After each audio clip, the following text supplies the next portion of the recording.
अस्सलाम वालेकुम students, Anees Hussain north campus के प्लेटफॉर्म से मौजूद है बेटे।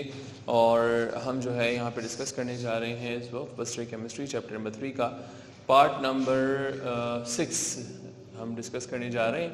और बेटे यहाँ पे हम जो है एक इसके जो थ्योरेटिकल पार्ट है या हिस्टोरिकल पार्ट है उसका लास्ट हिस्सा है हाइजेनबर्ग अनसर्टेनिटी प्रिंसिपल को हम डिस्कस करेंगे यहाँ पे।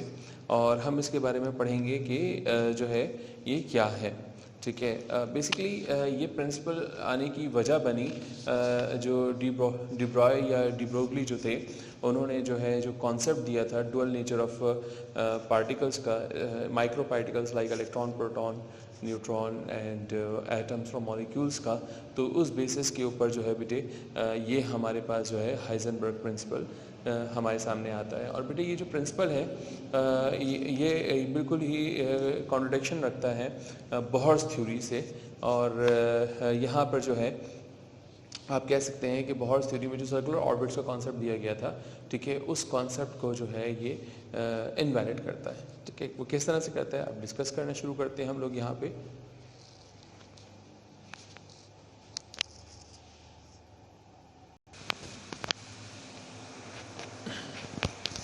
तो बेटे हमारे पास बोहर क्या कहता है, बोहर कहता है बेटे कि इलेक्ट्रॉन पार्टिकल है, जो इलेक्ट्रॉन है वो एक मटेरियल पार्टिकल है और इसकी जो पोजीशन है और मोमेंटम है वो हम एक्यूरेसी के साथ मालूम कर सकते हैं। Can be determined with accuracy, the position and the momentum of electron can be determined with accuracy, क्योंकि वो पार्टिकल के तौर पर कर रहा था। जब डिब्रॉय या डिब्रोगली जो हैं उन्होंने डुअल नेचर ऑफ का कॉन्सेप्ट दिया तो फिर हाइजेनबर्ग ने सजेस्ट किया कि अगर आप इलेक्ट्रॉन की पोजीशन और मोमेंटम की बात करते हैं तो इलेक्ट्रॉन की पोजीशन और मोमेंटम को साइमल्टेनियसली एग्जैक्ट एक्यूरेसी के साथ डिटरमाइन नहीं किया जा सकता। अच्छा अब सुनो, देखो जैसे डेल्टा एक्स है बेटे, डेल्टा एक्स का मतलब हम लेते हैं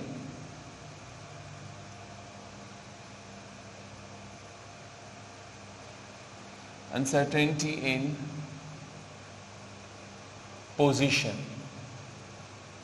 जितनी इसकी वैल्यू कम होगी उतनी पोजीशन एग्जैक्ट होगी। और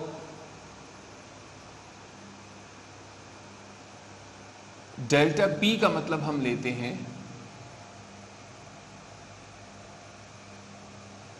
अनसर्टेनिटी इन मोमेंटम,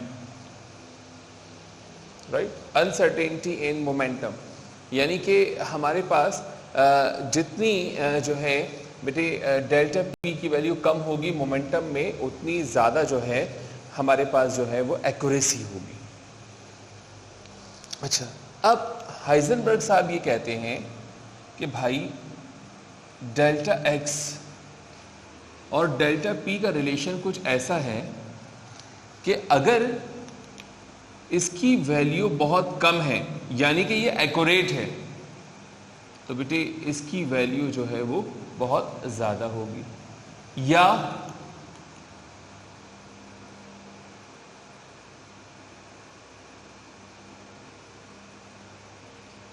अगर डेल्टा एक्स की वैल्यू यानी momentum uncertainty in the position ज़्यादा है तो बेटे ऐसी सूरत में जो डेल्टा पी है उसकी वैल्यू बहुत कम होगी यानी एक्यूरेसी हाई होगी।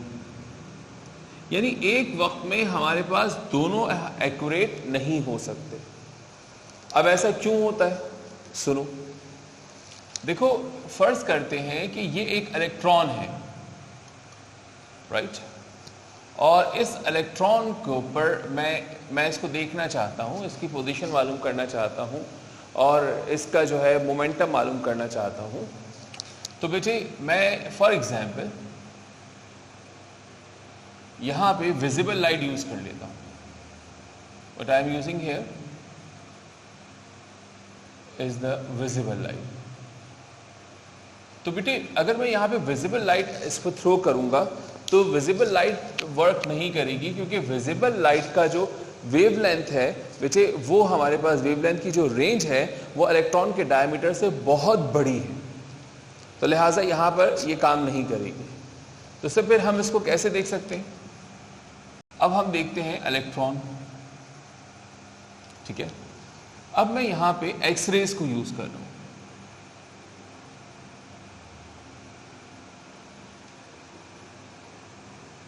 ये हमारे पास एक्सरेज है बेटे। अच्छा, आप जानते हैं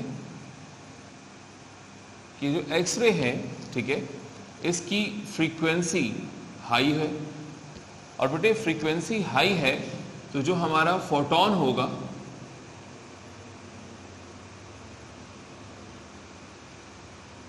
यानी फोटोन की एनर्जी भी ज्यादा होगी। यस, जब ये इससे टकराएगी तो बेटे इससे टकराने की वजह से क्या होता है, फॉर एग्जाम्पल इलेक्ट्रॉन इस जो है वो ऑर्बिट के अंदर है, तो बेटे जब ये इससे टकराती है तो टकराने की वजह से इसका मोमेंटम इंक्रीज हो जाता है। मैं इसको भी हटा रहा हूं, इसकी बात कर लेते हैं।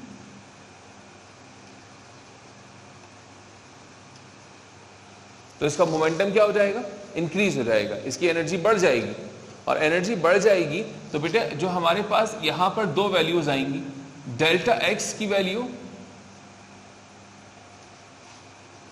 वो एक्यूरेट होगी, लेकिन जो डेल्टा पी की वैल्यू है यानी एक्स की वैल्यू एक्यूरेट होगी, और पी की जो वैल्यू है बेटे वो अनसर्टेन होगी, अनसर्टेन होगी। अच्छा, अब यहां पे दो बातें समझ में आ गई। पहली बात तो ये कि अगर मुझे इलेक्ट्रॉन की पोजीशन मालूम करनी है तो बेटे उसके लिए मुझे हाई फ्रीक्वेंसी या स्मॉल लैम्डा की एक्सरे यूज करनी होगी, यानी ऐसा फोटोन यूज करना होगा जिसकी एनर्जी बहुत ज्यादा है पोजीशन के लिए। ये किसके लिए मैं काम कर रहा हूं, पोजीशन के लिए। और जब ये दूसरी बात ये कि जब ये इलेक्ट्रॉन से स्ट्राइक करेगी तो इलेक्ट्रॉन की जो अपनी एनर्जी है वो बढ़ जाएगी, यानी मोमेंटम बढ़ जाएगा। अब मैं इस इलेक्ट्रॉन का मोमेंटम मालूम करना चाहता हूं तो मैं एक्सरे तो यूज करूंगा, लेकिन बेटे उस एक्सरे की जो फ्रीक्वेंसी होगी, राइट, तो वो थोड़ी सी कम होगी as compare to this X ray, यानी उसके लैम्डा की वैल्यू थोड़ी सी ज्यादा होगी, यानी जो हमारे पास फोटॉन्स एनर्जी है वो रिलेटिवली थोड़ी कम होगी, ठीक है। अब इससे जब ये जाके स्ट्राइक करेगी तो इलेक्ट्रॉन दूसरे ऑर्बिट में चला जाएगा, तो यहां से जो एक्स यानी पोजीशन आएगी हमारे पास वो अनसर्टेन होगी, और जो मोमेंटम आएगा हमारे पास वो एक्यूरेट होगा। या इन अदर वर्ड्स कि यहां पे डेल्टा एक्स की वैल्यू वेरी स्मॉल होगी और डेल्टा पी वेरी लार्ज। यहां डेल्टा एक्स की वैल्यू वेरी लार्ज और डेल्टा पी की वैल्यू वेरी स्मॉल। और बेटे यहां पे हमारे पास ये जो लार्ज वेवलेंथ यूज की जा रही है, ठीक है, यानी कि यहाँ पे लो फ्रीक्वेंसी और यहाँ पे हाई फ्रीक्वेंसी, या यूँ कह लीजिए यहाँ पे स्मॉल वेवलेंथ और यहाँ पे लार्ज वेवलेंथ यूज की जा रही है, तो इसका मकसद मोमेंटम को मालूम करना है, मोमेंटम ऑफ इलेक्ट्रॉन को। तो बेटे ये हमारे पास हाइजेनबर्ग्स प्रिंसिपल जो है उसकी अनसर्टेनिटी है। अच्छा, अब हाइजेनबर्ग जो है वो इलेक्ट्रॉन्स के जो सर्कुलर ऑर्बिट का कॉन्सेप्ट है उसको मीनिंगलेस कर देता है, ठीक है। क्यों? क्योंकि वो कहता है कि भाई जो इलेक्ट्रॉन तो पार्टिकल ही नहीं है, तो फिर एग्जैक्ट सर्कुलर ऑर्बिट का कॉन्सेप्ट भी कोई मायने नहीं रखता। तो वो समरफेल्ड वाली बात याद रखिए जो मैंने आपको लास्ट लेक्चर में बताई थी, मेरे से नोट कर लीजिए, फिर हम आगे चलते हैं।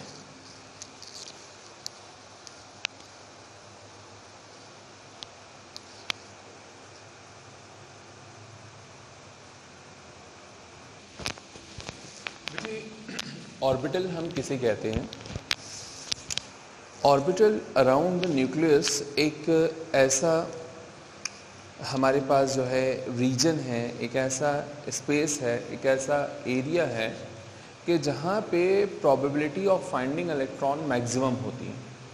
हम ये नहीं कह रहे कि हम इलेक्ट्रॉन की पोजीशन को एग्जैक्टली मालूम कर सकते हैं, हम कह रहे हैं कि वो जगह जहाँ पे इलेक्ट्रॉन के होने का इम्कान सबसे ज़्यादा होगा उस जगह को हम नाम देंगे ऑर्बिटल का।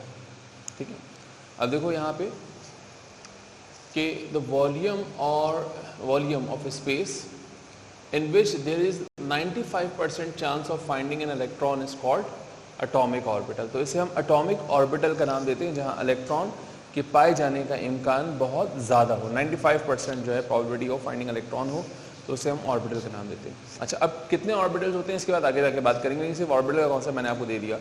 बोहर ने ऑर्बिट्स का कॉन्सेप्ट दिया था हमें, ठीक है, और फिर हाइजेनबर्ग से हमें जो है, हाइजेनबर्ग है और फिर इसके अलावा एक दो साइंटिस्ट और थे श्रोडिंगर वगैरह इसके, तो उन्होंने हमें जो है वो कॉन्सेप्ट दिया ऑर्बिटल का। ठीक है, अच्छा अब क्वांटम नंबर्स के ऊपर बात करते हैं। क्वांटम नंबर्स क्या है? देखिए, इससे पहले कि आप क्वांटम नंबर समझें तो मैं आपको एक छोटी सी एग्जांपल देना चाहता हूँ बेटे। आप फॉर एग्जांपल आप कराची में रहते हैं, दिस इज़ योर सिटी, और कराची के इलाके आप नॉर्थ नाजिमाबाद में रहते हैं, राइट? कराची के इलाके नॉर्थ नाजिमाबाद में रहते हैं और नॉर्थ नाजिमाबाद के ब्लॉक आई में रहते हैं, यस, और ब्लॉक आई के जो है आप हाउस नंबर फॉर एग्जांपल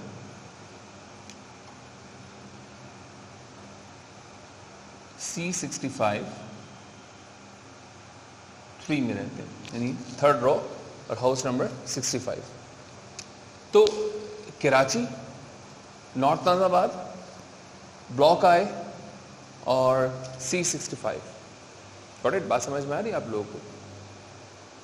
तो ये आपके पास जो है बेटे, ये हमारे पास जो है चार पॉइंट्स हैं या चार इंफॉर्मेशंस हैं जो आपको फाइंड आउट करने के लिए जो है मुझे चाहिए। आप किस शहर में रहते हैं, उसके किस इलाके में रहते हैं, उसके किस ब्लॉक में रहते हैं या किस सेक्टर में रहते हैं, और फिर वहाँ पर आपका हाउस नंबर क्या है।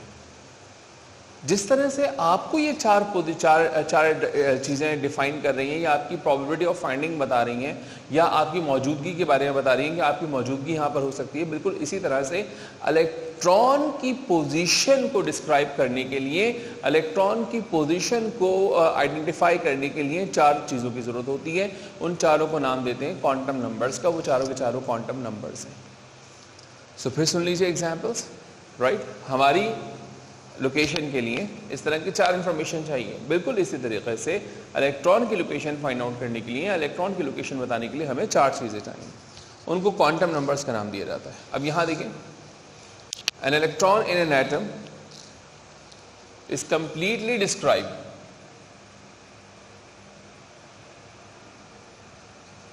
Right.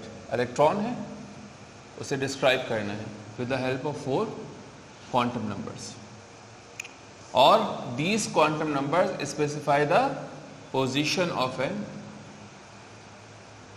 electron in an atom। अच्छा, अब ये कितने होते हैं? How many types of the quantum number we have?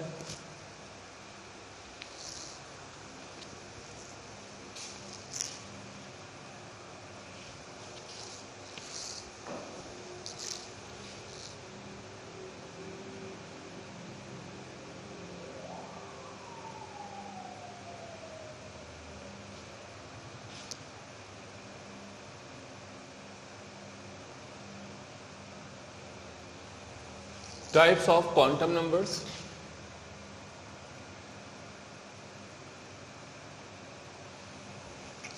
Right? So we have a types of quantum number, और quantum number की जो बेटे types हैं वो 4 हैं। पहला कहलाता है मेरा बेटा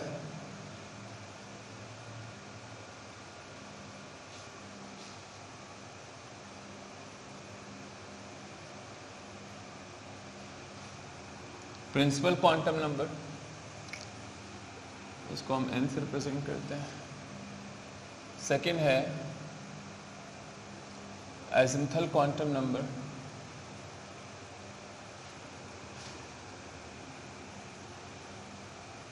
l से रिप्रेजेंट करते हैं। थर्ड है मैग्नेटिक क्वांटम नंबर, इसे हम m से रिप्रेजेंट करते हैं, और एक है हमारे पास बेटे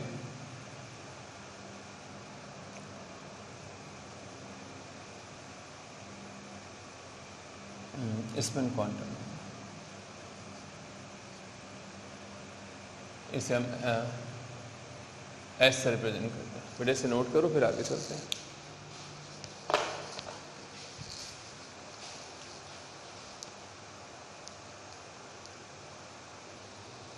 बेटा प्रिंसिपल क्वांटम नंबर की जब हम बात करते हैं, अच्छा बेटे, तो प्रिंसिपल क्वांटम नंबर की बात करते हैं। प्रिंसिपल क्वांटम नंबर जो है वो एक क्वांटिटेटिव मेजर है इलेक्ट्रॉनिक शेल का, और बेसिकली ये दो चीज़ें हमें बताता है। एक साइज ऑफ ऑर्बिट हमें बताता है, और एक हमें जो है ये बताता है डिस्टेंस फ्रॉम द न्यूक्लियस। ठीक है, अच्छा देखो यहाँ पे एक बात याद रखो कि शेल, ऑर्बिट और एनर्जी लेवल, ये तीनों वर्ड्स जो हैं पैरेलल वर्ड्स हैं, और हम बेटे यहाँ पे इनको जो है इस्तेमाल कर सकते हैं किसी भी एक को। तो बेटे अब यहाँ पे देखो, जैसे मैंने आपको बताया कि it provides the distance from the nucleus and the energy, ये दो पॉइंट जो है इम्पॉर्टेंट है। यहाँ पे हम इसको डिनोट करते हैं n से। थोड़ी देर पहले ही मैंने आपको बताया था कि हम n से रिप्रेजेंट करते हैं, और इसकी वैल्यू हमारे पास नॉन ज़ीरो पॉजिटिव इंटीजर जो है से लेके अप टू इन्फिनिटी तक हो सकती है। यानी जो n की वैल्यू है वो 1 2 3 4 5 6 7 and so on up to the infinity तक हो सकती है। ठीक है, तो ये हमारे पास जो है n की वैल्यूज हो सकती है। अच्छा, अब हमने यहाँ पे लेटर्स भी असाइन किए हुए, जैसे 1 है तो K, 2 L, M, N की वैल्यू 5 है तो हमारे पास जो है इसका मतलब O, P, Q, इस तरह से हम इसको रिप्रेजेंट करते हैं। बेटे K का मतलब इलेक्ट्रॉन न्यूक्लियस के बहुत करीब है, N = 1 या K का मतलब K न्यूक्लियस के बहुत करीब है। L का मतलब कि यहाँ से दूर है, M का मतलब और यहाँ पे दूर है। तो हमारे पास K का मतलब इलेक्ट्रॉन यहाँ पर है, L का मतलब इलेक्ट्रॉन यहाँ पर है, और M का मतलब इलेक्ट्रॉन यहाँ पर है। राइट, तो इलेक्ट्रॉन न्यूक्लियस से जितना दूर होता जाएगा, ठीक है, तो बेटे उसकी जो एनर्जी है वो बढ़ती जाएगी। अच्छा भाई, ये हमारे पास हो गया प्रिंसिपल क्वांटम नंबर की बात। अब इसको आप नोट करें, फिर हम आगे चलते हैं।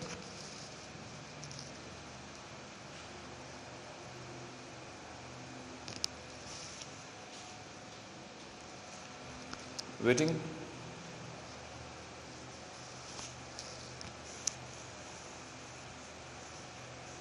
चलिए जी, रब कर दूं।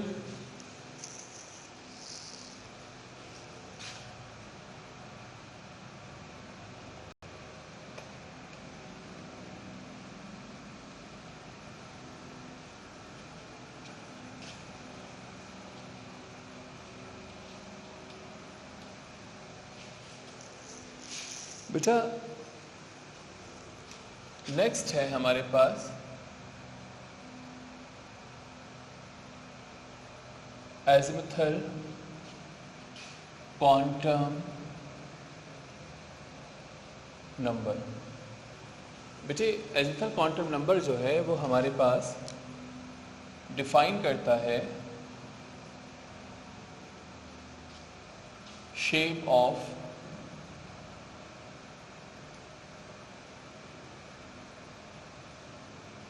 ऑर्बिटल को। राइट, अच्छा अब ऑर्बिटल्स क्या हैं हमारे पास?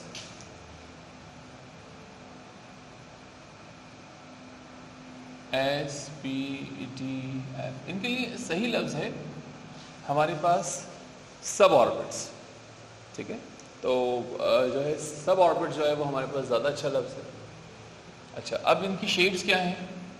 जैसे एस है तो वो स्फेरिकल होता है, पी डम्बेल होता है, डी डबल डम्बेल होता है, एफ कॉम्प्लेक्स शेप रखता है।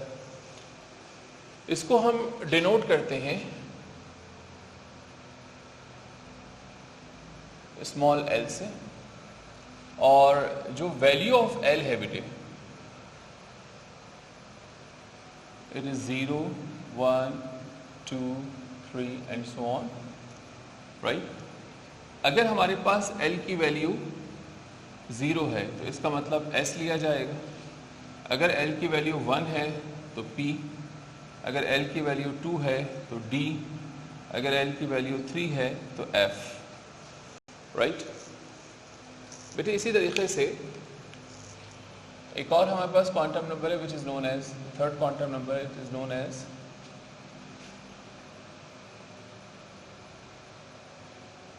Magnetic quantum number.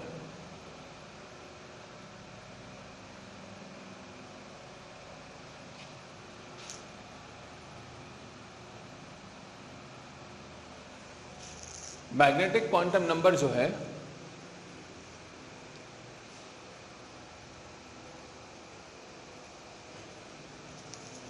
बेटे, मैग्नेटिक क्वांटम नंबर की अगर मैं बात करूं तो मैग्नेटिक क्वांटम नंबर हमारे पास जो है it represents orientation of orbital. Orientation of orbital यानी ऑर्बिटल हमारे पास किस एक्सेस पे इसको रिप्रेजेंट करेगा बेटे, इट इज डिनोटेड बाय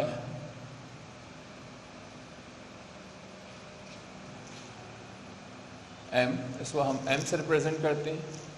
और बेटे हमारे पास जो है एम की वैल्यू -L टू +L, यानी on the basis of azimuthal quantum number हम डिफाइन करते हैं, या आप यूँ लिख सकते हैं m is equal to -L 0 +L।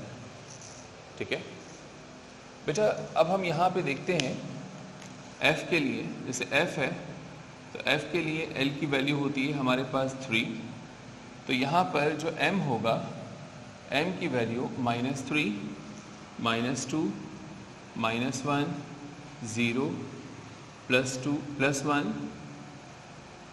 +2 और +3।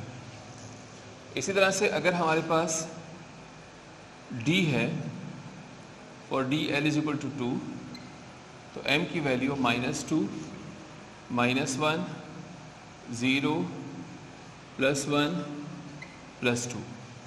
अगर इसी तरह से हमारे पास l है, सॉरी p है, तो l की वैल्यू 1 होगी, m इज इक्वल टू -1, 0, +1। और बेटे अगर हमारे पास s है तो l की वैल्यू 0 होगी, तो यहाँ पर m की वैल्यू भी 0 होगी। अब बेटे मैं आपको सिर्फ समझाने के लिए बता रहा हूँ, right, it is not fix, लेकिन ये कन्वेंशनली हम ले रहे होते हैं कि जैसे ये px है, ये py है, ये pz है, या dxy, dyz, dzx, dx square y square और dz स्क्वायर, राइट। तो बेटे ये हमारे पास जो है मैग्नेटिक क्वांटम नंबर कहलाता है। अब इसको आप बेटे एक दफ़ा नोट कर लीजिए, फिर मैं आगे चलता हूँ।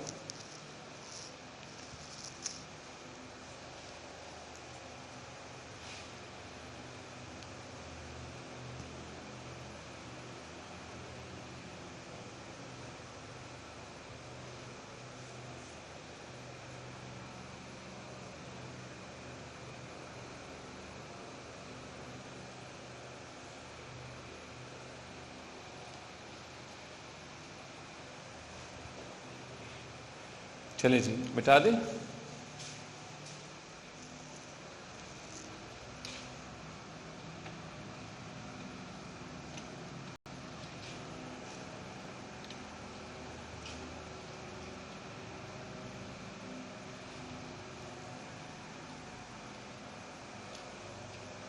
अब बेटा नेक्स्ट है हमारे पास स्पिन क्वांटम नंबर।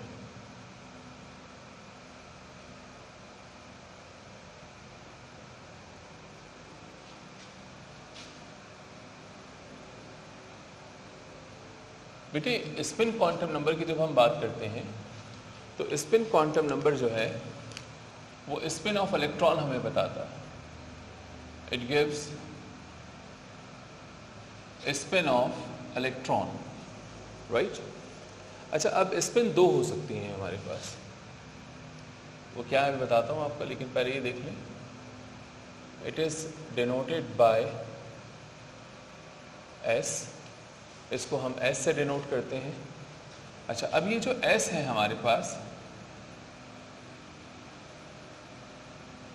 बेटे इसकी दो वैल्यू हैं। एक है हमारे पास प्लस हाफ और एक है हमारे पास माइनस हाफ। बेटे प्लस हाफ को हम लेते हैं एंटी क्लॉकवाइज और माइनस हाफ का मतलब क्लॉकवाइज है। कन्वेंशनली हम इसको अपवर्ड एरो से और इसे डाउनवर्ड एरो से शो करते हैं, ठीक है। अच्छा, ये तो हमारे पास बेटे बात हो गई इसकी कि spin off spin quantum number की, ठीक है। अच्छा, अब एक सवाल आपको प्रैक्टिस के लिए सिर्फ करवा रहा हूँ। अगर आपसे कोई कह दे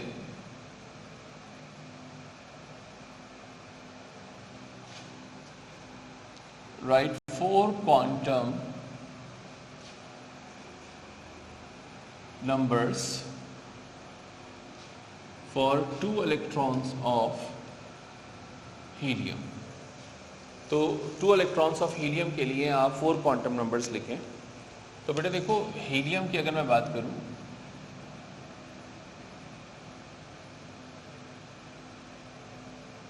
तो हीलियम में 2 इलेक्ट्रॉन्स होते हैं, एक इस तरह से अपवर्ड, एक इस तरह से डाउनवर्ड। सही से बना देते हैं, एक अपवर्ड और एक डाउनवर्ड। आप इसको लिख सकते हैं कई तरह से, इसकी कॉन्फ़िगरेशन लिख सकते हैं, जैसे 1s2, राइट, ये इसकी कॉन्फ़िगरेशन है, ठीक है, 1s2। अच्छा, और मैं इसको यूँ भी लिख सकता हूँ, क्योंकि एक इलेक्ट्रॉन अपवर्ड और एक डाउनवर्ड, ठीक है। अच्छा, अब कितने क्वांटम नंबर्स हैं हमारे पास? 4 क्वांटम नंबर्स हैं। Principal quantum number, azimuthal quantum number, magnetic quantum number और स्पिन क्वांटम नंबर। और बेटे हमारे पास 2 इलेक्ट्रॉन हैं, ये पहला इलेक्ट्रॉन, वो दूसरा इलेक्ट्रॉन, फर्स्ट इलेक्ट्रॉन और सेकेंड इलेक्ट्रॉन।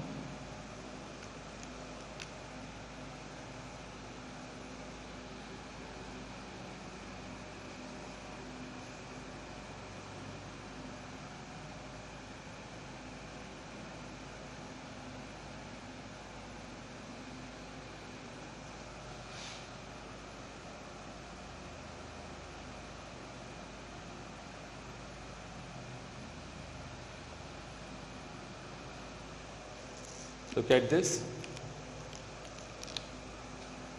अब फर्स्ट इलेक्ट्रॉन की बात करते हैं, तो फर्स्ट इलेक्ट्रॉन हमारे पास कहाँ पर है बेटे? फर्स्ट इलेक्ट्रॉन जो है 1s में है, तो ये हमारे पास n है। ये जो 1 है ये n को रिप्रेजेंट करेगा। तो बेटे दोनों इलेक्ट्रॉन हमारे पास n = 1 में है, लिहाजा 1 1 n की वैल्यू। प्रिंसिपल क्वांटम नंबर जो है वो हमारे पास 1 1 हो गया दोनों के लिए, क्योंकि 1s में है दोनों।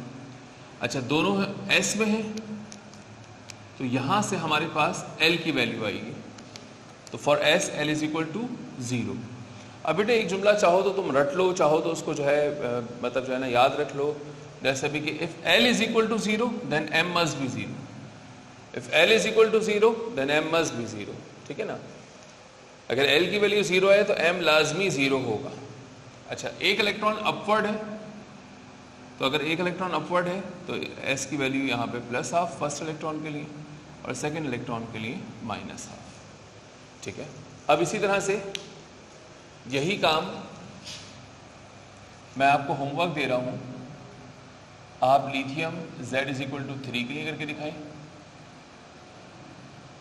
बेरिलियम Z = 4 और बोरॉन Z = 5 और बेटे carbon Z is equal to 6। इन 4 के लिए आप काम करेंगे बेटे। अगर आपसे नहीं हो पाए तो मुझे बताइएगा कि भाई हमारे पास जो है ये नहीं हो रहा, ठीक है, या हो रहा है। एक हिंट आपको दे देता हूँ, कोई भी एक ले लेंगे, जब कोई भी एक आप सिलेक्ट कर रहे होंगे, सॉल्व कर रहे होंगे, जब कोई भी एक आप सॉल्व कर रहे होंगे तो बेटे इस सूरत में या इस कंडीशन में आपको इस बात का ख्याल रखना है कि कोई भी 2 इलेक्ट्रॉन, जैसे यहाँ 6 इलेक्ट्रॉन है, 6 में से कोई भी 2 इलेक्ट्रॉन ऐसे नहीं होंगे कि जिनके चारों क्वांटम नंबर सेम हो जाए। अगर चारों क्वांटम नंबर सेम हो रहे हैं तो इसका मतलब आप कहीं गलती कर रहे हैं, तो वो आपने देखना होगा, ठीक है। चलिए अब इसको नोट कर लीजिए, फिर मैं आगे चलता हूँ।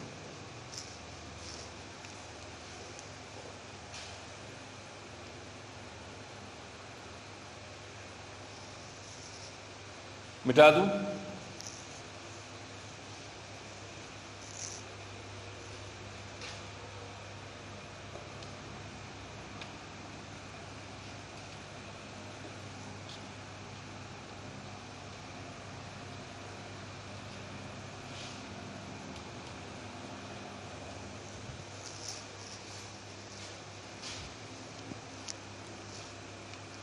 अच्छा बेटे, अब एक नया टॉपिक शुरू करते हैं। बेटे इलेक्ट्रॉनिक कॉन्फ़िगरेशन। इलेक्ट्रॉनिक कॉन्फ़िगरेशन कहते हैं डिस्ट्रीब्यूशन ऑफ इलेक्ट्रॉन्स या जो है classification of electrons in orbits और सब ऑर्बिट्स। तो हम यहाँ पे लिख लेते हैं of electrons in orbits or suborbits or orbitals, ठीक है। अच्छा, अब जरा देखिएगा, हम यहाँ पे बेटे इसके कुछ रूल्स हैं, बेसिकली 4 रूल्स हैं।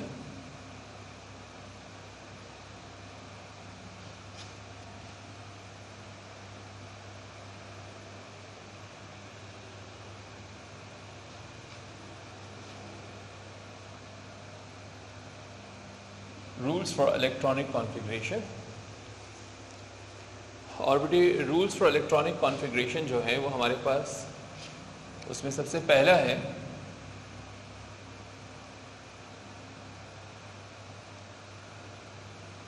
ऑफबाउ प्रिंसिपल। बच्चे ऑफबाउ प्रिंसिपल देने वाले साइंटिस्ट का नाम था Pauli, and Aufbau itself is a German word which means building up.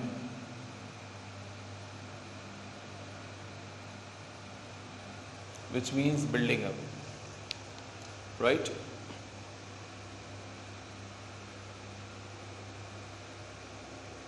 बेटे ऑफबाउ प्रिंसिपल हमसे क्या कहता है? बेटे ऑफबाउ प्रिंसिपल कहता है कि इलेक्ट्रॉन सबसे पहले उस ऑर्बिटल में जाएंगे जिसकी एनर्जी सबसे कम होगी, जिसकी एनर्जी सबसे कम होगी, सबसे पहले जो है उसमें जाएंगे। तो लिख लीजिए, the electron should be filled in energy subshell in order of increasing value. The electrons are first placed in the lowest energy level. अब हमने पूछा पाउली से कि भाई बताओ ये है क्या असल में। तो बेटा पाउली साहब ने हमें एक टेबल बना के दिखा दिया। आपने ये टेबल पहले भी बनाया होगा, आइए उसको रीड्रॉ कर लेते हैं। 1s, 2s, 2p, 3s, 3p, 3d, 4s, 4p, 4d, 4f, 5s, 5p, 5d, 6s, 6p, 7s।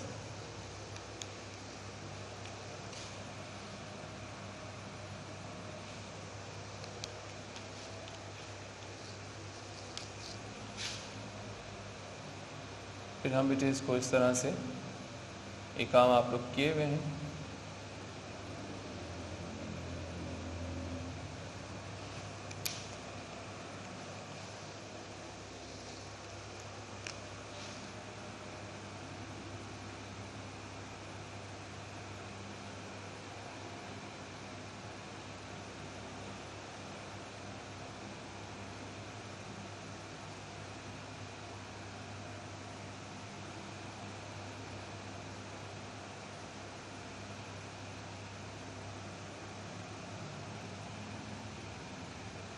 Right, तो बेटे सबसे पहले इलेक्ट्रॉन आएंगे 1s में, और फिर यहाँ से बारी आएगी 2s की, एंड देन फिर 2p, 3s, and then 3p, 4s, और इस तरह से ये पूरा साइकिल चलेगा।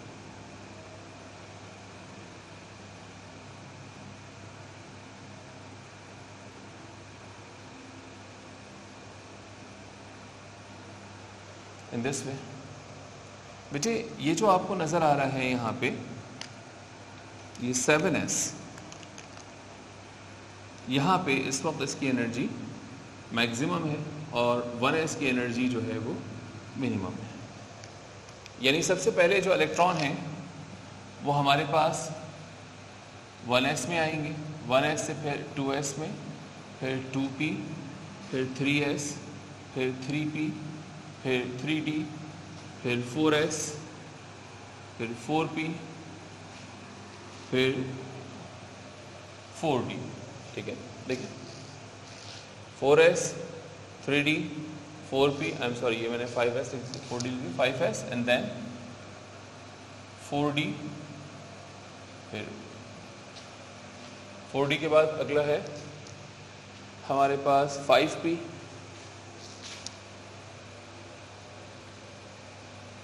5p एंड 6s, और चलता रहेगा इस तरह से। अच्छा, एक तरीका ये है, एक तरीका मैं आपको बेटा बता देता हूँ, it is called HB's method.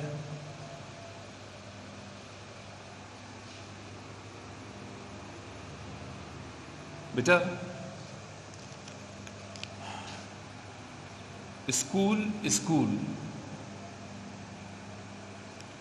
Public school, public school, repeat हो रहा है। देखो स्कूल है फिर स्कूल, पब्लिक स्कूल है फिर पब्लिक स्कूल आएगा, यानी हर चीज 2 दफा आ रही है। District public school, district public school, federal district public school, federal district public school, right. तो देखो school, school, public school, public school, district public school, district public school, district public school एक दफा, तो फिर दोबारा भी वही आएगा, federal district public school, federal district public school. अच्छा, अब देखिए यहाँ पे, अब मैं सिर्फ कोफिशिएंट लिख रहा हूँ एस के, तो देखो यहाँ पे 1s, 2s, 3s, 4s, 5s, 6s, 7s, 8s, S के लिख दिए। ये प्रिंसिपल क्वांटम नंबर है, आम इंसान कोफिशिएंट कहेगा, हम प्रिंसिपल क्वांटम नंबर कहेंगे। फिर उसके बाद p, अगर s 1 से शुरू है तो p 2 से शुरू होगा, 2p, 3p, 4p, 5p, 6p, 7p। फिर बारी आएगी हमारे पास d की, तो p 2 से शुरू हुआ है तो 3d, फिर उसके बाद 4d, 5d, 6d, और फिर बेटे f की बारी आएगी तो 4f और 5f। तो देखो बिल्कुल वही सीक्वेंस बन रही है जो ऊपर है, लेकिन इसको लिखना आसान है। ठीक है, अगर आपको ये आसान लगता है आप इस तरह से कर लें, ये आसान लगता है इस तरह से कर लीजिए। एक दफ़ा फिर बता देता हूँ, school, school, public school, public school, district public school, district public school, federal district public school, federal district public school. देखो बेटा हमारे पास 1p 1d 1f, इसी तरह से 2d 3f 2f और 3f। बेटे ये इलीगल ऑर्बिटल्स हैं, यानी ये एग्जिस्ट ही नहीं करते, दे डू नॉट एग्जिस्ट, ये एग्जिस्ट नहीं करते। तो बेटे आई होप कि ऑफ प्रिंसिपल आपको समझ में आ गया होगा। अब आप इसको नोट कर लीजिए, तो बेटे फिर हम जो है वो आगे चलेंगे।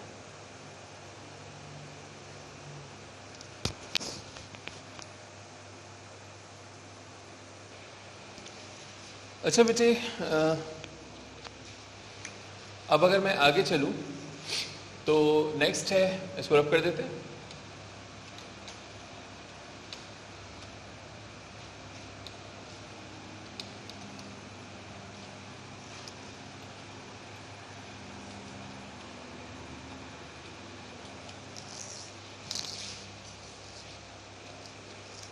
बेटे n+l रूल,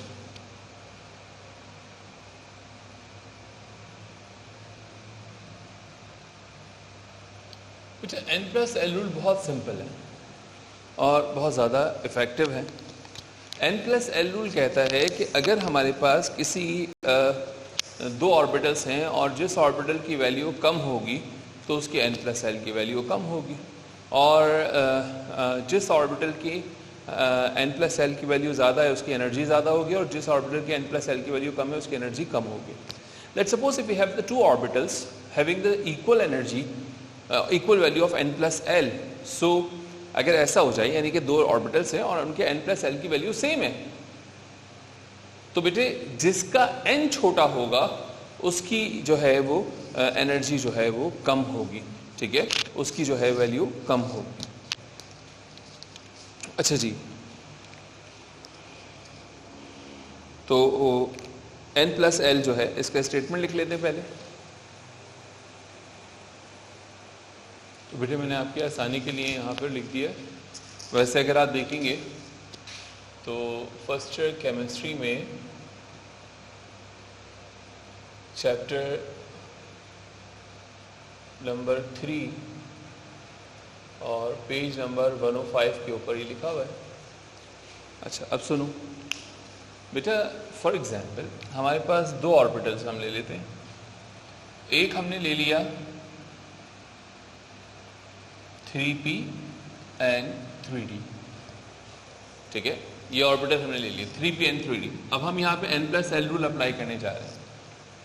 तो n+l रूल अप्लाई करने का तरीका ये होगा कि हम दोनों की n की वैल्यू निकालेंगे, l की वैल्यू निकालेंगे, और जिसके n+l की वैल्यू बड़ी होगी उसकी एनर्जी ज़्यादा होगी, और बेटे वहाँ पे इलेक्ट्रॉन पहले आएंगे। अच्छा अब यहाँ देखो, हमारे पास अगर मैं बात करूं 3p, दिस इज 3p, तो 3p के लिए n = 3 और l = 1 है।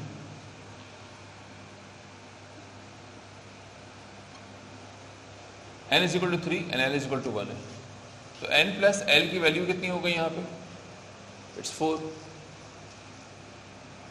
राइट। अच्छा अब 3d की बात कर लेते हैं। तो 3d जो है बेटे n = 3 है, l = 2 है, तो 3 + 2 की वैल्यू कितनी हो गई? 5। तो बेटे याद रखना कि चूंकि इसकी n+l की वैल्यू कम है, स्मॉल वैल्यू है, तो ये लार्ज वैल्यू है, right, this is basically smaller and larger. तो बेटे इसकी एनर्जी कम होगी, लोअर एनर्जी, और it is higher energy, right. और ये पहले फिल होगा, ये बाद में फिल होगा, राइट, इट विल फिल्स फर्स्ट। तो n+l क्या कह रहे हैं देखो, इन building of the electronic configuration, right, of element, the orbital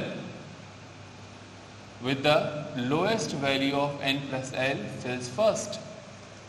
जिसके n+l की वैल्यू कम होगी वो पहले भरेगा। अच्छा अब आ जाइए यहाँ पर, let's suppose we have 3s and 2p, 3s and 2p, तो हम वही काम करेंगे, 3s की बात करेंगे। तो 3s के लिए बेटे n की वैल्यू 3 है, ये आपका n है, प्रिंसिपल क्वांटम नंबर, और for s l is equal to 0, तो n प्लस l की value 3 plus 0 is equal to 3। और 2p की बात करूं तो n हमारे पास जो है वो 2 है, l की वैल्यू 1 आ गई, तो बेटे 2 प्लस 1 कितना आ गया, ये भी 3 आ गया। अब दोनों की वैल्यू सेम है, तो भाई चूंकि दोनों की वैल्यू सेम है, 3 3 है, तो जो वैल्यू ऑफ n है वो डिसाइड करेगी किसकी एनर्जी कम है। तो बेटे अगर ऐसा हो जाए कि अगर दो ऑर्बिटल्स हों और उनकी same value n plus n, तो बेटे वो ऑर्बिटल जो कि लोएस्ट n रखता होगा, जिसका n छोटा होगा, उसकी एनर्जी कम होगी। यानी यहां पर 2p की एनर्जी कम है 3s से। The energy of 2p is less than 3s। 2p की एनर्जी कम है 3s से, क्योंकि इसका n छोटा है। दोनों की n प्लस l की वैल्यू सेम है, लेकिन इसका n छोटा है, तो लिहाजा ये पहले भरेगा, इसकी लोअर एनर्जी होगी, इसकी हायर एनर्जी होगी, ये पहले भरेगा, ये बाद में भरेगा। जैसा यहाँ पे हमने देखा था कि भाई 3p और 3d में से 3p की वैल्यू कम थी, तो इसकी एनर्जी कम है, और 3d की वैल्यू ज़्यादा है। तो बेटे इस तरीके से जो है आपके पास जो है वो n प्लस l की वैल्यू के ज़रिए हम कैलकुलेट कर सकते हैं। बेटा बहुत सारे MCQs आते हैं, आपकी केमिस्ट्री की बुक में भी है, ठीक है, मैं MCQ यहाँ पे करवा रहा हूँ कि जिसमें n प्लस l के ज़रिए आप जो है वो ईजीली जो है वो चीज़ों को फाइंड आउट कर सकते हैं, ठीक है, यानी उनके आंसर फाइंड आउट कर सकते हैं। बेटे पहले इसको जल्दी से कॉपी कर लीजिए, फिर मैं बोर्ड रब करके MCQs की तरफ जाऊँगा। कॉपी कर लीजिए, बोर्ड रब करके फिर MCQ की तरफ चलते हैं जो n प्लस l से रिलेटेड है।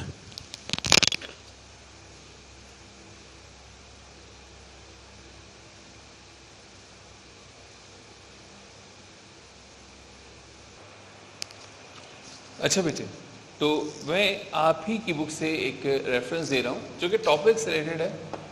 वैसे तो आप लोगों को अनीस सैन की बुक के जो MCQs हैं वो आपको मिल जाएंगे, यानी आपको वीडियोस की सूरत में मिल रहे होंगे, ठीक है, लेकिन चूँकि यहाँ पे टॉपिक से रिलेटेड है बेटे बात, तो मैं इसलिए आपको जो है यहाँ पर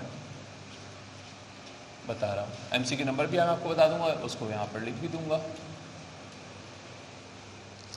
ठीक है।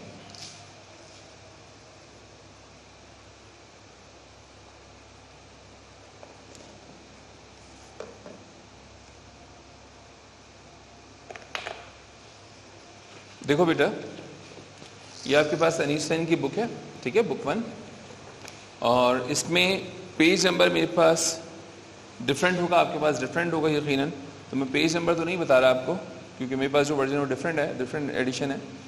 अच्छा, लेकिन इसका MCQ नंबर सेम है, दैट इज़ 36। तो MCQ नंबर 36 में कह रहा है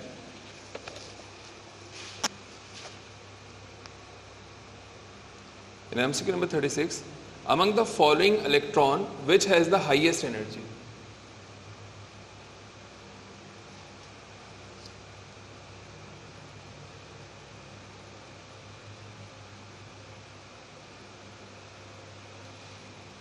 Among the following electrons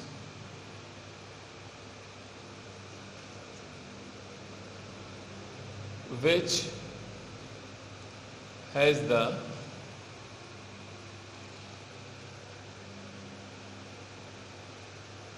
highest energy. अच्छा, इसमें ऑप्शन ए है बेटे, ऑप्शन ए है n is equal to 3, l is equal to 2, m is equal to 0, s is equal to plus.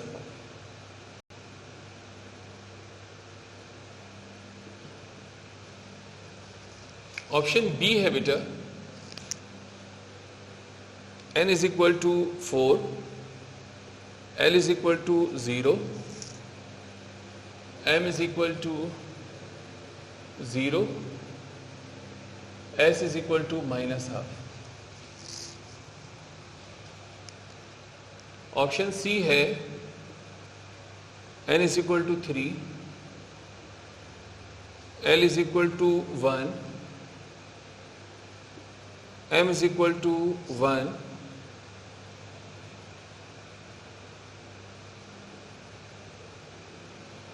S is equal to minus half, n is equal to 3, L is equal to 0, M is equal to 0, S is equal to minus half. अब ये चार option हमारे पास हैं, चारों quantum number दे दिए गए। अच्छा, आपने देखो बेटा, बहुत सारी इन्फॉर्मेशन क्वेश्चन में न्यूमेरिकल में ऐसी दी हुई होती है जो हमारे काम की नहीं होती, ठीक है। वो समझे कि वो एस सीरीज होती हैं न्यूमेरिकल्स की, तो आपने उसको निगलेक्ट करना होता है। अब यहाँ पे जो काम की वैल्यू है वो एन और एल की वैल्यू है, ये वैल्यूज हमारे पास काम की हैं। बाकी दो क्वांटम नंबर जो दिए हुए हैं वो हमारे काम के नहीं है, ठीक है। अच्छा, अब देखो यहाँ पे n is equal to 3, L is equal to 3 plus 2 5, 3 plus 1 4, 4 plus 0 4, 3 plus 0 3। तो सबसे ज्यादा n प्लस एल की वैल्यू कहाँ आ रही है? सबसे ज्यादा n प्लस एल की वैल्यू यहाँ पर आ रही है। तो लिहाजा बेटे जो हाईएस्ट एनर्जी वो पूछ रहा है, हाईएस्ट एनर्जी जो पूछ रहा है, तो जो हाईएस्ट एनर्जी होगी वो किसकी होगी?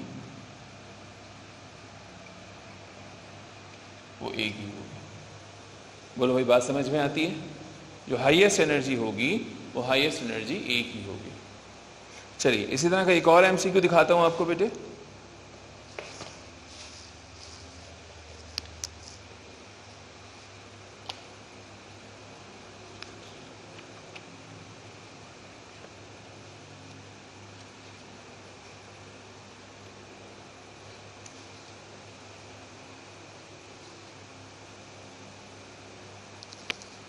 अच्छा, मैं आपको सिर्फ मार्क करवा रहा हूं, ठीक है। अब आप इसको खुद सॉल्व करने की कोशिश करिएगा, नहीं हो तो फिर मुझे बता दीजिएगा। MCQ number 43 and MCQ number 49, ठीक है बेटे।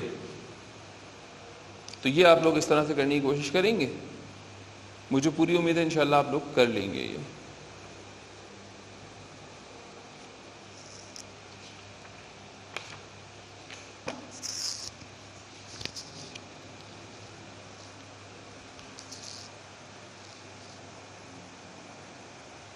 चलें जी, अब इसको मैं मिटा रहा हूं और हम जा रहे हैं नेक्स्ट रूल की तरफ।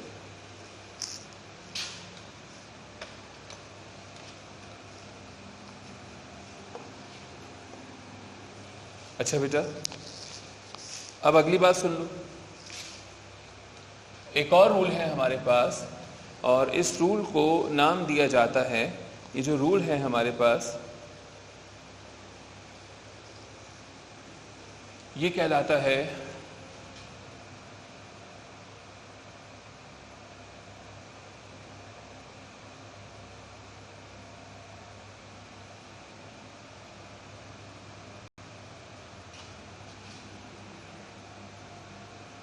Pauli's exclusion principle. बेटे, पाउलीज एक्सक्लूजन प्रिंसिपल क्या कहता है?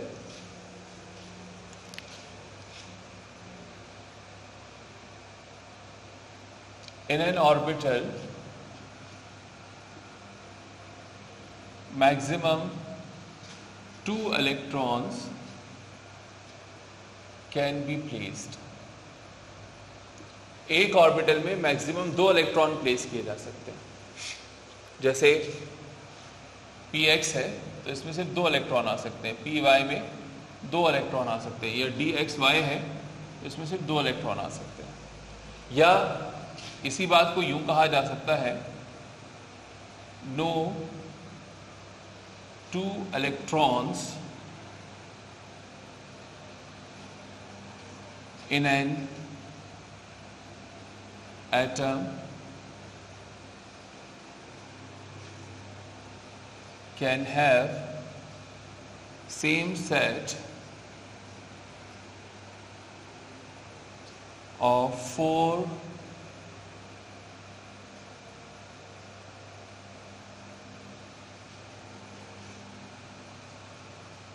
quantum numbers, right? No two electrons in an atom can have the same set of 4 quantum numbers. Maximum 3 quantum numbers may be same.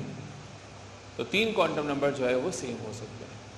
अब एक example repeat कर रहा हूँ जल्दी से। हीलियम की आपने बात की थी, मैं यहाँ पे एक और एग्जाम्पल आपको करके दिखा रहा हूँ। हीलियम की एग्जाम्पल तो दे चुका हूँ, हम ले लेते हैं बेरिलियम की, बल्कि बोरॉन। बोरॉन बड़ा नंबर हो जाएगा, Z = 5।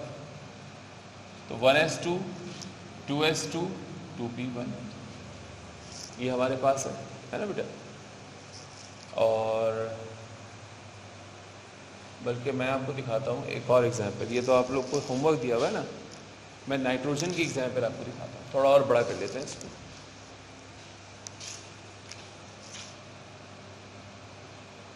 नाइट्रोजन का Z होता है 7, 1s2 2s2 2p3, और we can write 1s2 2s2 2px1 2py1 2pz1, right.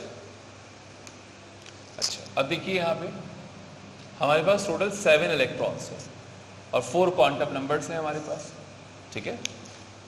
7 electrons and 4 quantum numbers. अब मैं यहाँ पे लिख रहा हूँ, ये हमारा फर्स्ट इलेक्ट्रॉन आएगा, यहाँ पे सेकंड इलेक्ट्रॉन आ जाएगा, यहाँ पे थर्ड इलेक्ट्रॉन आ जाएगा, यहाँ पे फोर्थ इलेक्ट्रॉन आ जाएगा, ये फिफ्थ इलेक्ट्रॉन के लिए, ये सिक्स्थ इलेक्ट्रॉन के लिए, ये सेवन्थ इलेक्ट्रॉन के लिए, ठीक है। अब आगे चलते हैं। यहाँ वैल्यू ऑफ n है, यहाँ वैल्यू ऑफ l है, principal quantum number, azimuthal quantum number, magnetic quantum number और स्पिन क्वांटम नंबर।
बेटा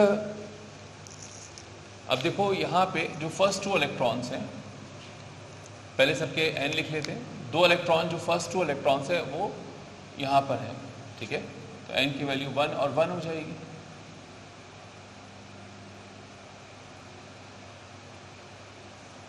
अब यहाँ पे सेकेंड और थर्ड और फोर्थ इलेक्ट्रॉन के लिए n की वैल्यू क्या है 2, n की वैल्यू 2 हो गई। यहाँ पे 2px यानी कि हमारे पास जो नेक्स्ट इलेक्ट्रॉन है 5th 6th 7 ना, तो इनके लिए भी n की वैल्यू 2 हो गई। तो सबके हमने nth लिख दिए यहाँ पे, ये सारे n हैं, ये भी n है, ये भी n है, ये भी n है, ये भी n है, ये भी n है। अब l लिख देते हैं। फर्स्ट 2 इलेक्ट्रॉन l = s में है तो l = 0 हो जाएगा। और बेटे फिर हमारे पास जो सेकेंड 2 इलेक्ट्रॉन्स हैं यानी कि थर्ड और फोर्थ, वो भी उनके लिए भी 0 हो जाए क्योंकि दोनों s में है, ठीक है। इसी तरीके से हमारे पास जो है यहाँ पर -1 0 +1 होना चाहिए, ठीक है। ये अच्छा सॉरी, ये पहले l लिख देता हूँ फिर उसके बाद इस पर आता हूँ। तो बेटे हमारे पास यहाँ पे l की वैल्यू 1 1 1, ठीक है, क्योंकि p है तो l की वैल्यू 1 हो जाएगी सबके लिए। अब m की वैल्यू मैंने आपको बताया था अभी थोड़ी देर पहले कि if l is equal to 0 then m must be 0, तो यहाँ पे 0 हो जाएगा। और यहाँ पे l की वैल्यू -1 0 +1, -1 0 +1।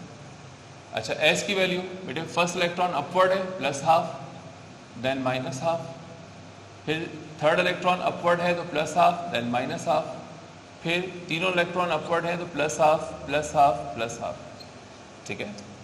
तो बेटे ये हमारे पास है। अब आप देखें कोई भी दो इलेक्ट्रॉन आपको ऐसे नहीं मिलेंगे कि जिनके दोनों क्वांटम नंबर्स जो हैं वो चारों क्वांटम नंबर जो है वो सेम हो जाए, कोई भी ऐसा नहीं मिलेगा। मैक्सिमम अगर आपको मिलेंगे तो 3 क्वांटम नंबर सेम होंगे, जैसे फर्स्ट 2 इलेक्ट्रॉन देख लें, फर्स्ट एंड सेकंड, या थर्ड एंड फोर्थ देख लें, तो आपको 3 क्वांटम नंबर तो मैक्सिमम सेम मिल रहा है, चारों क्वांटम नंबर सेम नहीं हो सकते।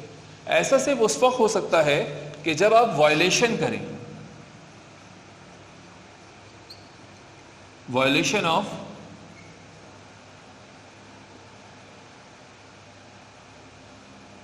पाउलीज प्रिंसिपल, पाउलीज प्रिंसिपल की वायलेशन करें। और वो कैसे होगी? जैसे मिसाल के तौर पर अगर मैं S के अंदर S3 लिख दूं तो बेटे S3 को दो तरह से दिखा सकते हैं। 1 इसको S3 दिखा सकता हूँ, यूं दिखा सकता हूँ। अब आप यहाँ पे जब क्वांटम नंबर लिखना शुरू करेंगे तो बेटे यहाँ पर फर्स्ट और थर्ड इलेक्ट्रॉन के लिए जो है वो क्वांटम नंबर सेम हो जाएंगे। देखो N L M S, right. तो फर्स्ट इलेक्ट्रॉन के लिए जो कि यहाँ पे फॉर एग्जांपल ये 1s3 है, तो N जो है तीनों इलेक्ट्रॉन के लिए 1 1 1 3 1 2 3 3 इलेक्ट्रॉन है। L की वैल्यू सबके लिए 0, M की वैल्यू सबके लिए 0, राइट। और फिर फर्स्ट इलेक्ट्रॉन अपवर्ड है +½ फिर दूसरा डाउनवर्ड -½ फिर +½ राइट। तो बेटे आपके पास अगर देखें तो यहाँ पर फर्स्ट और ये जो 2 इलेक्ट्रॉन्स हैं इनके चारों क्वांटम नंबर सेम हो रहे हैं, all the 4 quantum numbers are same. और ऐसा इसलिए हो रहा है क्योंकि हमने वायलेशन कर दी ऑब्बर्व प्रिंसिपल की और 2 से ज़्यादा हमने इलेक्ट्रॉन यहाँ पे रख दिए। तो अगर आप इस वाले की वायलेशन करोगे तो देखो इसकी वायलेशन खुद ब खुद हो जाएगी। अगर आप इसको जो है वो इसको प्रूफ करोगे कि ये रॉन्ग है तो बेटे ये खुद ब खुद रॉन्ग प्रूफ हो रहा है। अगर एक स्टेटमेंट आपके पास है उसको रॉन्ग करने से दूसरा स्टेटमेंट रॉन्ग हो रहा है तो इसका मतलब दोनों जो स्टेटमेंट है वो इक्विवेलेंट है हमारे पास। अगर एक स्टेटमेंट को रॉन्ग करने से दूसरा स्टेटमेंट भी रॉन्ग हो रहा है तो इसका मतलब दोनों जो स्टेटमेंट है बेटे वो इक्विवेलेंट है, ठीक है। तो ये हमारे पास पाउलीज एक्सक्लूजन प्रिंसिपल जो है बेटे उसकी एक्सप्लेनेशन आ गई है, इसे नोट करें फिर हम आगे चलते हैं।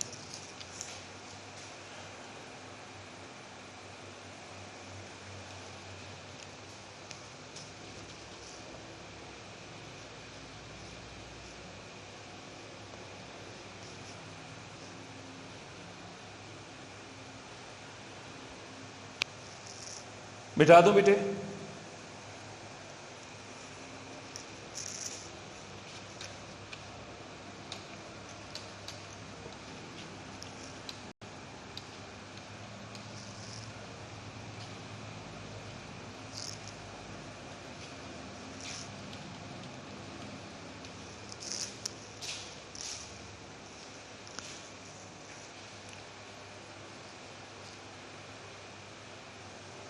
बेटा hertz rule for maximum multiplicity जो है ये हमसे क्या कहता है?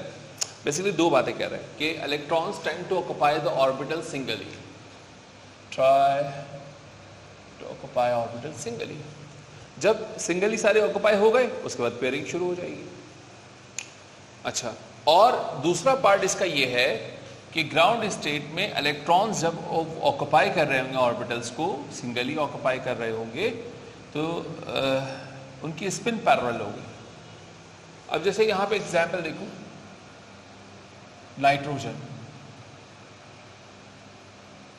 Z is equal to 7, 1s2 2s2 2p3, 1s2 2s2 2px1 2py1 2pz1। अब देखो यहाँ पे मैंने यहाँ पे इसको सिंगली ऑक्यूपाई करवाया और इनकी स्पिन को पैरेलल रखा है, एक जैसा रखा है। फर्ज कर लो कि अगर कोई बच्चा इस तरह से करता है, देखो ये तो सेम रहेगा, इसमें तो कोई तब्दीली नहीं होगी ना, तो इसको हम छोड़ देते हैं। यहाँ पे बात करते हैं इसके ऊपर। अगर कोई बच्चा इस तरह से लिख देता है नाइट्रोजन में कि 2px2 2py1 2pz0, तो बेटे ये वायलेशन होगी हंट्स रूल की, right? It is the violation of Hund's rule. या यूं लिख देता है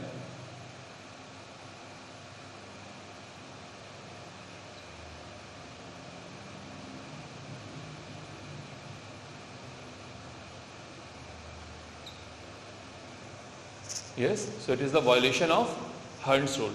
हंट्स रूल क्या कहता है कि आप इलेक्ट्रॉन को पहले सिंगली ऑक्यूपाई करवाएं और उसके बाद जब अच्छा सिंगली ऑक्यूपाई करवा रहे हो तो फिर स्पिन को सेम रखें और फिर जब हाँ सारे इलेक्ट्रॉन सिंगली ऑक्यूपाई हो जाएं फिर आप पेयरिंग करवा दें। जैसे मिसाल के तौर पर ऑक्सीजन की बात करूं, Z is equal to 8, 1s2 2s2 2p4, तो बेटे हम ऑक्सीजन में किस तरह से लिखेंगे, और 1s2 2s2 2px1 2py1 2pz1, right? And this is the parallel,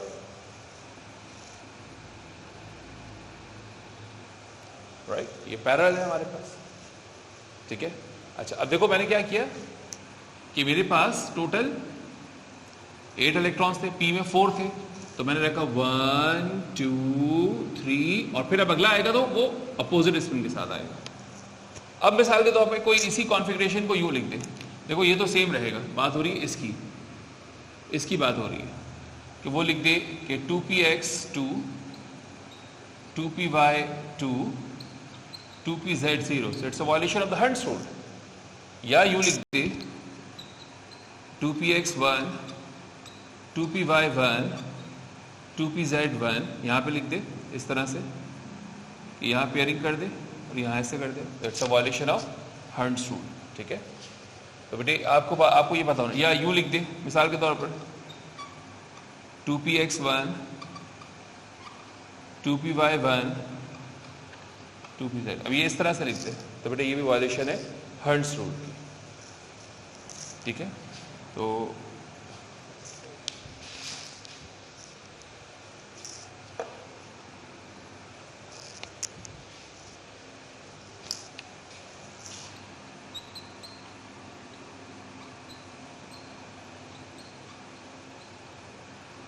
it's also violation of Hund's rule, ठीक है बेटे।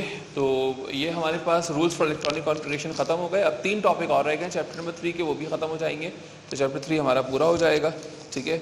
और बेटे आज का ये पार्ट जो है वो यहाँ पे ख़त्म होता है। यहाँ इसको जो है आप पढ़िए, बार बार देखिए, ठीक है। इंशाल्लाह नेक्स्ट क्लास के अंदर मैं यहीं से बात, नेक्स्ट पार्ट के अंदर मैं यहीं से बात शुरू करूँगा। तब तक के लिए मुझे इजाज़त दीजिए, अपना ख्याल रखिएगा, अल्लाह हाफिज़।